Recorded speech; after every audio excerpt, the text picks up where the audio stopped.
नमस्कार, हमारे Bihar election special show litti chokha और चुनावी चौका में आपका बहुत बहुत स्वागत है। मैं हूं रमेश भट्ट। बिहार की चुनावी जंग में लिट्टी का गर्मा गर्म स्वाद भी है और नेताओं के बयान का चोखापन भी, लेकिन बयानों पे राजनीति ना हो, भला ऐसा कैसे हो सकता है? बुलेटिन में आज जिन 4 बड़ी खबरों का हम विश्लेषण करेंगे, उनमें पहली है बिहार की कट्टा पॉलिटिक्स। लालू राज के 2 दशक बीत जाने के बाद भी कथित जंगल राज का मुद्दा सियासत में गर्म है। क्या इस बार के चुनाव में भी कट्टा पॉलिटिक्स असर दिखाएगा? करेंगे इस पे बात। हमारी दूसरी बड़ी खबर है, क्या जमुई में फिर दिखेगा गोल्डन टच? निशानेबाज से नेता बनी श्रेयसी सिंह इस बार फिर कमल खिला पाएंगी? और जमुई से बांका तक क्या है लाल कोटी की अहमियत? करेंगे इस पर भी बात। तीसरी बड़ी खबर में बात करेंगे सीमांचल में ओवैसी के एम फैक्टर की। और चौथी बड़ी खबर, बिहार चुनाव में पत्नी पॉलिटिक्स का मुद्दा शोर मचा रहा है। बीजेपी के पवन सिंह की पत्नी काराकाट से निर्दलीय चुनाव लड़ रही हैं। खेसारी लाल की पत्नी को चुनाव लड़ना था, लेकिन आखिरी समय में उनकी जगह खेसारी को टिकट मिल गया। इस बीच भोजपुरी स्टार वॉर की तीखी होती लड़ाई में हम बात करेंगे उनकी पत्नी की, जो लड़ाई जो है उनकी पत्नियों तक पहुंच गई है। लिट्टी चोखा और चुनावी चौका में इन सब पर करेंगे बात हमारे खास मेहमान अवध ओझा साहब के साथ। बहुत धन्यवाद आपका अवध ओझा साहब हमारे साथ जुड़ने के लिए। और भोजपुरी सिनेमा के जाने माने कलाकार शैलेश सिन्हा साहब हमारे साथ स्टूडियो में मौजूद है। बहुत धन्यवाद आपका। मेरे सहयोगी मधुरेंद्र मेरे साथ हैं, मेरी सहयोगी शालू मेरे साथ हैं। और हम शुरुआत करते हैं आज के इस चर्चा की। और अवध ओझा साहब, बहुत धन्यवाद पहले तो जुड़ने के लिए। ये कट्टा पॉलिटिक्स की बड़ी चर्चा हो रही है बिहार चुनाव में। चुनाव में हमेशा ऐसे मुद्दे उठाए जाते हैं जो मुद्दे उस क्षेत्र के जनमानस के दिल से जुड़े हुए हों। अब मखाना जुड़ा हुआ है, मिथिला जुड़ा हुआ है, लेकिन इन सब चीजों के साथ साथ कट्टा भी बहुत जुड़ा हुआ है।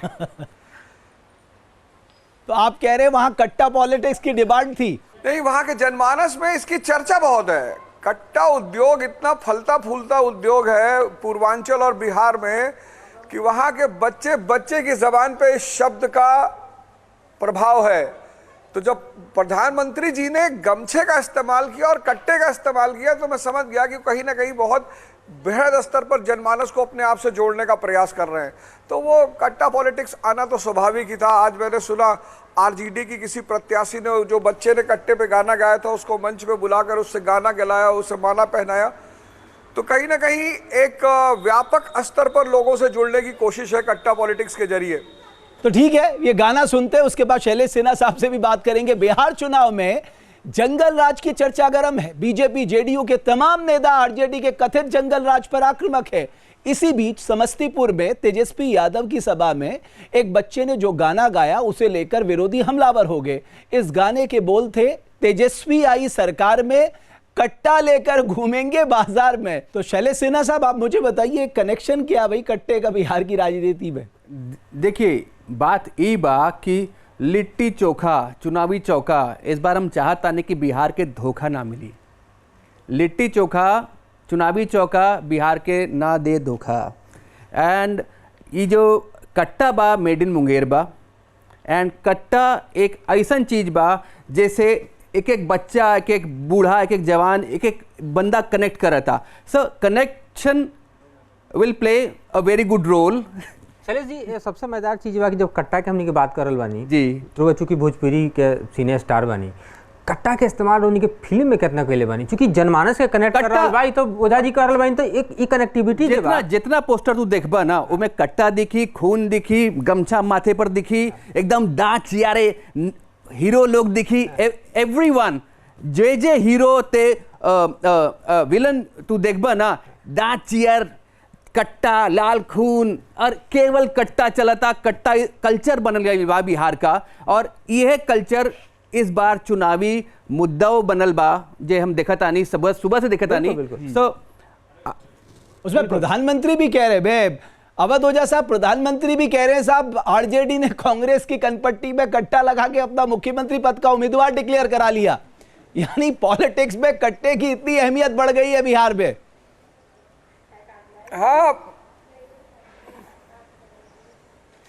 एक्चुअली 1857 का जब विद्रोह हुआ तो मेरठ के आसपास ये जो विद्रोही हुआ करते थे उनको गन सप्लाई करने के लिए देसी गन बनना शुरू हुई, देसी गन। तो उस देसी गन को इतनी मान्यता मिली, इतनी लोकप्रियता मिली कि वो बाद में उत्तर भारत के समाज में जन जन के जबान पे आ गया।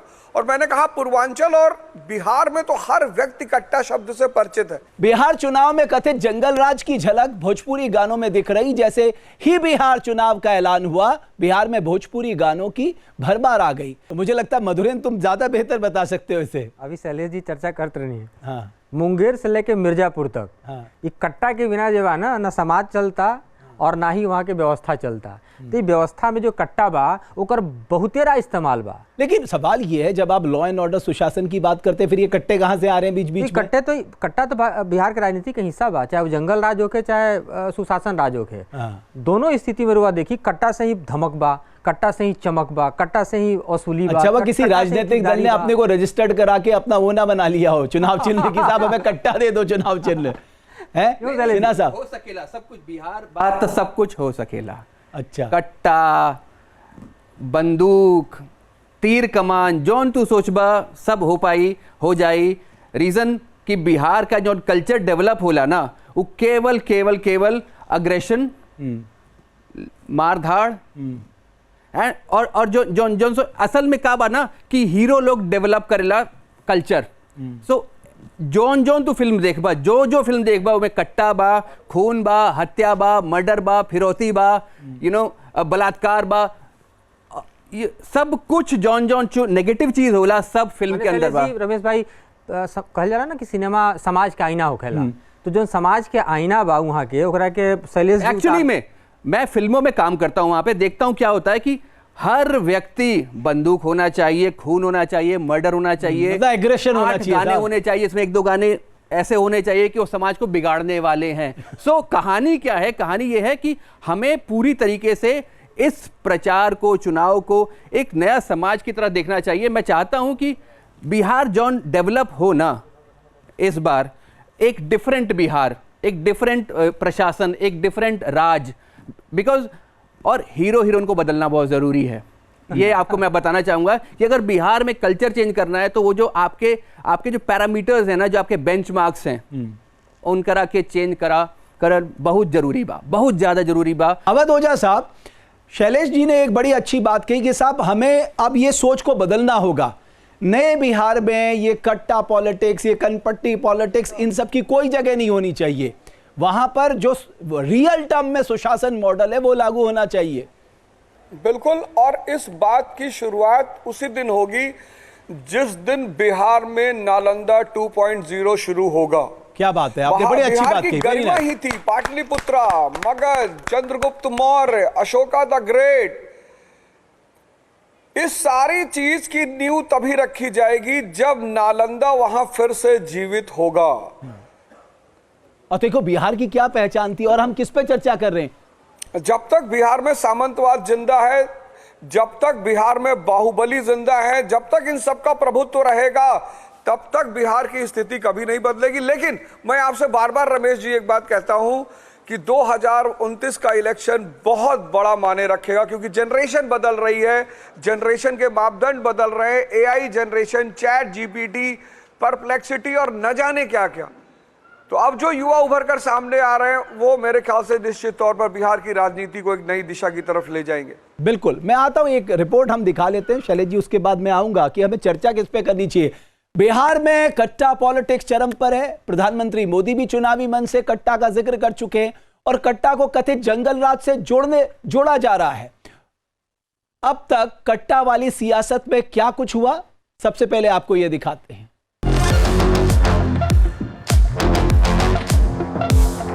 बिहार के चुनाव में कट्टा पॉलिटिक्स के चर्चे।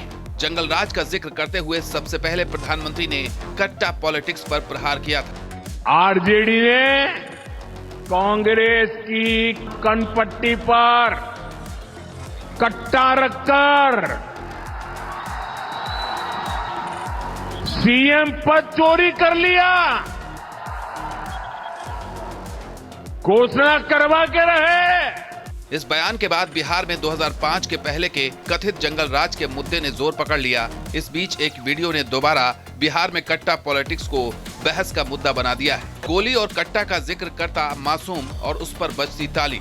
तस्वीरें समस्तीपुर के मोहिद्दी नगर विधानसभा क्षेत्र की हैं, जहां तेजस्वी की सभा का इंतजार कर रहे लोगों का मनोरंजन कुछ इस तरह से।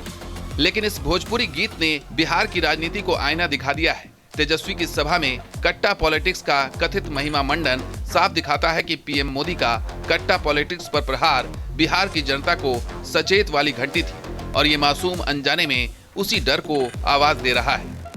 कट्टा, क्रूरता, कटुता, कुशासन और करप्शन, ये जंगल राज की पहचान है कि नहीं है? पीएम मोदी बिहार की अपनी जनसभा में लगातार कट्टा पॉलिटिक्स पर प्रहार कर रहे हैं।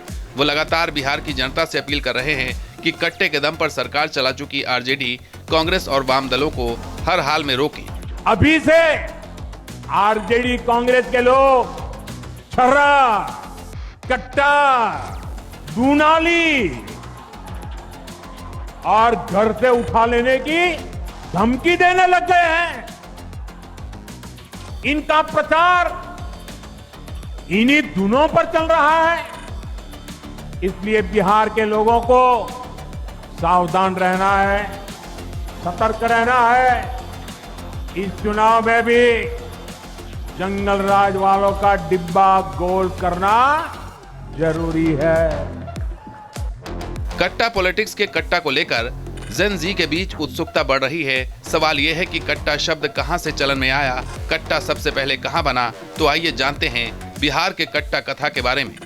बिहार का ऐतिहासिक शहर मुंगेर कट्टा की जन्मस्थली कही जाती है। कहा जाता है कि अंग्रेजों से मुकाबला करने के लिए मीर कासिम ने पहली बार मुंगेर के अपने कारीगरों से जो हथियार बनवाया था, उसका डिजाइन कट्टा की तरह ही था।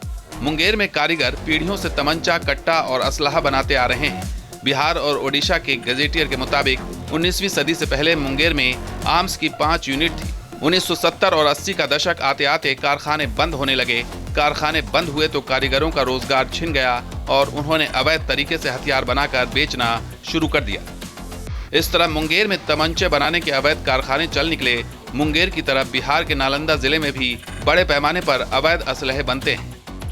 यूनिवर्सिटी ऑफ सक्सेस के the institute of development studies के एक सर्वे के मुताबिक उत्तर प्रदेश और बिहार के बाहुबली अपना प्रभाव जमाने के लिए कट्टा जैसे अवैध हथियारों का इस्तेमाल करते हैं। चुनावों के वक्त तमंचों और कट्टे की डिमांड भी बढ़ जाती है। तो शैलेश भाई, ये मुद्दा है ना कि अवध जी ने बिल्कुल सही कहा कि साहब नालंदा 2 इस पे बात होनी चाहिए। और बिहार के पास जैसे कहा जा रहा है कि बिहार साहब एक अच्छी भूमि बन सकती है, खासकर उनके लिए जिनको शिक्षा ग्रहण करनी हो, जो थी। आज का दौर बदल गया, लेकिन मुझे लगता है वो डिस्कोर्स है ना, पॉलिटिकल डिस्कोर्स, वो उस तरफ नहीं जा रहा है। वो इसी तरफ कट्टा पॉलिटिक्स की तरफ ही घूम रहा है। देखिए, आपको ब्रीड चेंज करनी होगी। जैसे सर ने बोला कि हम लोग 2029 में एक डिफरेंट फेस देखेंगे, लेकिन डिफरेंट फेस तब देखेंगे ना जब वो व्यक्ति जो चैट जीपीटी, परप्लेक्सिटी या इन सब सब्जेक्ट्स जो एआई के हो रहे हैं, इसके बाद वो वहीं रहे, वो दिल्ली की तरफ या बंबई की तरफ या विदेश की तरफ ना कूच करे। ये बहुत बड़ा विषय है। अरे वो तब रहेगा ना जब उसको अच्छी एजुकेशन मिलेगी, क्वालिटी एजुकेशन मिलेगी, हायर एजुकेशन मिलेगी, जॉब की अपॉर्चुनिटी मिलेगी। वो क्यों आएगा बाहर साहब?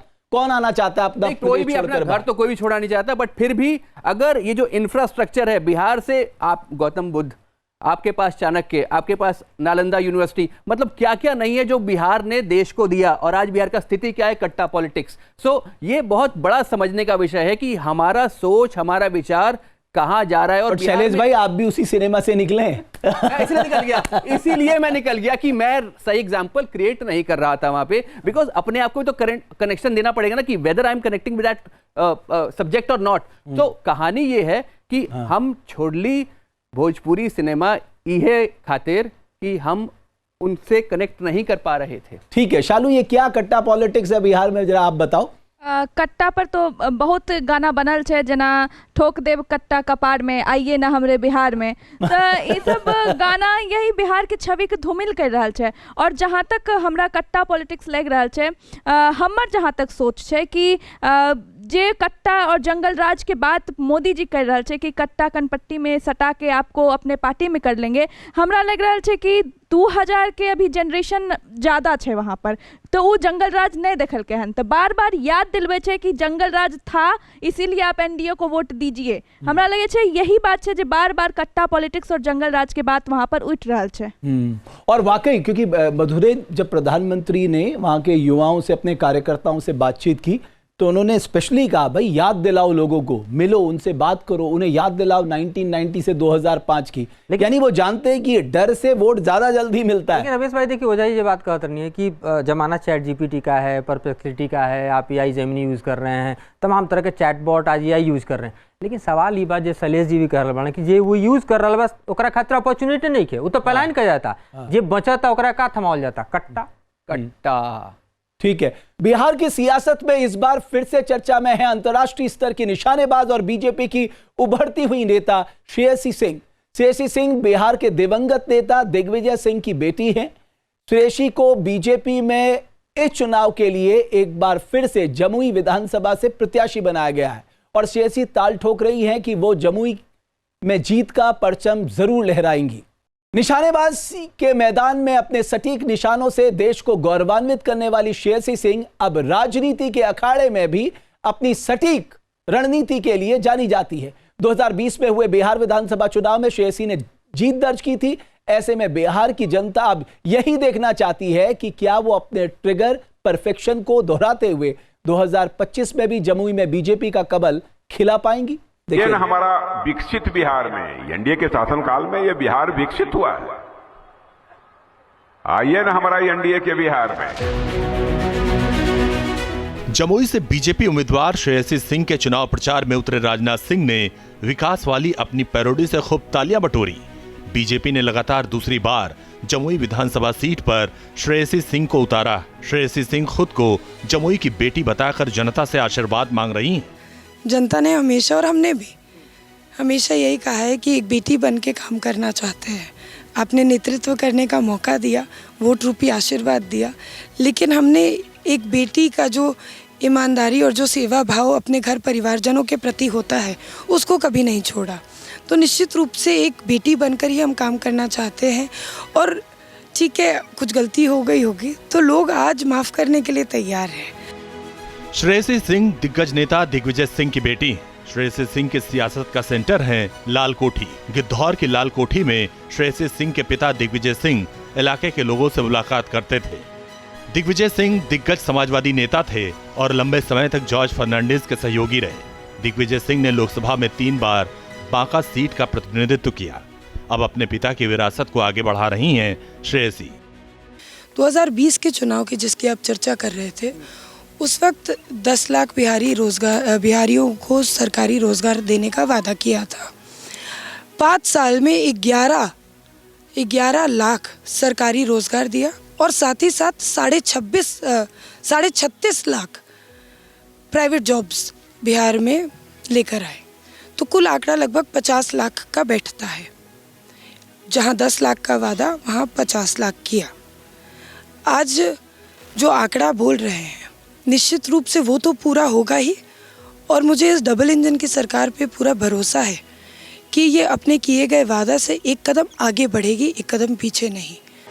श्रेयसी इंटरनेशनल लेवल की निशानेबाज रह चुकी हैं। बीजेपी ने 2020 के चुनाव में पहली बार जमुई सीट से श्रेयसी की बदौलत ही जीत हासिल की थी। जमुई सीट पर इस बार श्रेयसी सिंह का मुकाबला आरजेडी के शमशाद आलम से है। शमशाद जी, इस बार के चुनाव को किस तरीके से देखते हैं, क्योंकि एक तरफ श्रेयसी सिंह है, दूसरी तरफ कोई बात, यहाँ पर विकास के नाम पर हम सब चुनाव लड़े, भाईचारा पर चुनाव लड़ रहे। आज जो एनडीए ने हमेशा विरोध किए हैं और हमेशा ने जातिवाद का नारा लगाए हैं, मगर महागठबंधन के लोग विकास के मुद्दा पर, भाईचारा के मुद्दा पर काम करने का काम करते हैं। तो यहाँ पर वो सब चीज़ नहीं है। यहाँ पर एक ही चीज़ है, सब समाज को जोड़ करके विकास की बात, रोजगार की बात। बिहार का जमुई नक्सल प्रभावित इलाका रहा है, लेकिन यहाँ की सियासत हमेशा विकास के मुद्दों पर केंद्रित रही। जमुई में नए चेहरे को उम्मीदवार बनाकर आरजेडी ने बड़ा दांव खेला। काम भी हो रहा है, मगर शमशाद जी को एक बार मौका देना चाहिए। अच्छा, मौका आपको लगता है मिलना चाहिए? मिलना चाहिए, हाँ। आपको क्या लगता है चाचा कि जो दोनों उम्मीदवार हैं बेहतर उम्मीदवार? हाँ, दोनों बेहतर हैं। दोनों में कोई तो बेहतर, वोट किसको दे रहे हैं? वोट तो आपकी इसी का है, नया कैंडिडेट भी है इसको। भारतीय जनता पार्टी और एनडीए की सरकार बिहार में बनेगी, श्रेयसी सिंह अपार बहुमत से जीतेगी और जमुई जिला के चारों सीट एनडीए जीत रही है। श्रेयसी सिंह जमुई में विकास, जंगल राज का खात्मा, खानदानी विरासत के नाम पर जनता से आशीर्वाद मांग रही हैं। लेकिन जनता का रुख क्या होगा, इसकी पूरी पक्की तस्वीर 14 नवंबर को काउंटिंग के दिन ही सामने आ पाएगी।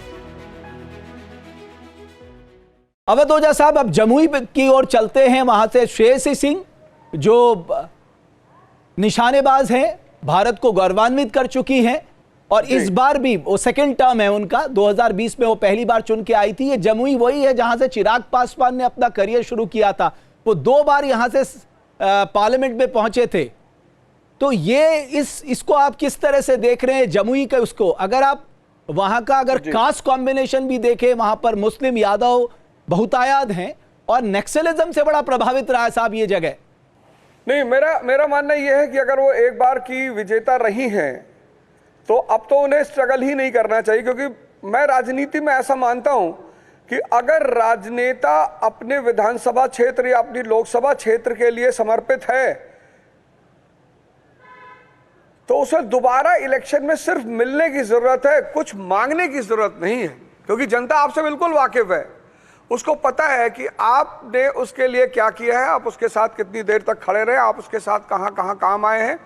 तो इन सब बातों को ध्यान में रखकर अगर माननीय विधायिका जी ने अच्छे काम किए होंगे, जनता से जुड़ी रही होंगी, तो उनकी जीत सुनिश्चित होगी। लेकिन आज भी ना मधुरेंद्र, जमुई पिछड़ा है बिकॉज ऑफ नक्सलिज्म। बहुत लंबे समय तक उसका प्रभाव रहा, जिसकी वजह से वहाँ डेवलपमेंट नहीं हो पाया। लेकिन इसको बड़ी इंपॉर्टेंट फाइट माना जा रहा है वहाँ पर। ठीक है, डेवलपमेंट के मार्कर अगर देखी बिहार, तो बिहार पिछड़ा बा। जमुई वगैरह के इलाका तो काफ़ी पिछड़ा बा, वहाँ तो काफ़ी काम करे की जरूरत बा। लेकिन एक और इंटरेस्टिंग चीज़ रुआ देख सकता नहीं ये पूरा चुनाव के पैटर्न में, कि जहाँ एक तरफ भोजपुरी फिल्म के स्टार लोग चुनाव लड़ रहा बा जेकर कोई सोशल बैकग्राउंड नहीं है, वहीं दूसरी तरफ वो परिवार से एक बच्ची चुनाव लड़ रहा बा जो सेकंड टाइम विधायक खातिर, जे अपने आप के एक सर्टेन फील्ड में साबित कर चुकल बा। तो वो भी एक अलग तरह का मैसेजिंग बा कि बीइंग पिता भी बहुत बड़े नेता रहे दिग्विजय सिंह, बिल्कुल फैमिली लेके पढ़ ले बा। माँ कुमारी जी भी सांसद रही ना। सो ओवरऑल एक बहुत अच्छा एक बेंचमार्क क्रिएट होगा और हो ही रहा है। अगर दोबारा आती हैं तो कहीं ना कहीं हमारे जैसे लोग के लिए एक कॉन्फिडेंस है कि हाँ ये हो सकता है, अच्छे लोग भी आ सकते हैं। एक ब्रेक लेते हैं अवध ओझा साहब, जब हम लौटेंगे तो आपके पास आएंगे, क्योंकि ये मुकाबला सीमांचल का बहुत दिलचस्प होने जा रहा है। यहां का एम फैक्टर यानी मुस्लिम फैक्टर बहुत मायने रखता है। क्या वो महागठबंधन के इर्द गिर्द गोलबंद हो जाएगा पूरी तरह? लेकिन पिछली बार जरूर झटका लगा था ओवैसी की एंट्री से। क्या इस बार वो झटका लगेगा या नहीं लगेगा, इस पर चर्चा करेंगे। हम जल्द हाजिर होते हैं, आप कहीं मत जाइए।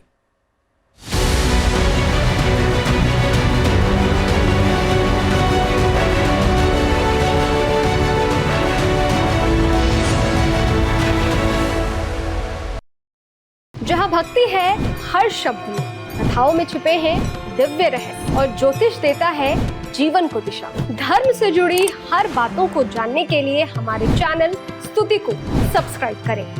चैनल पर जाने के लिए इस लिंक पर क्लिक करें।